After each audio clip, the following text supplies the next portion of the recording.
அருணாச்சலா அச்சலா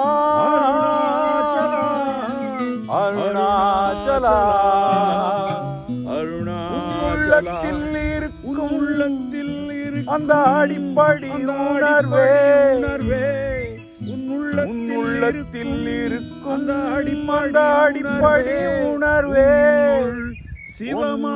சிவமாகும். அதனால்தான்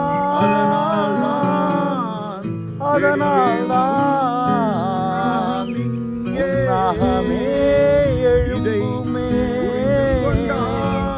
இதை புரிந்து விட்டால், இதை புரிந்து கொண்டால், இந்த உணர்வில் மதியை வைத்தால் நிம்மதி உனதாகும்.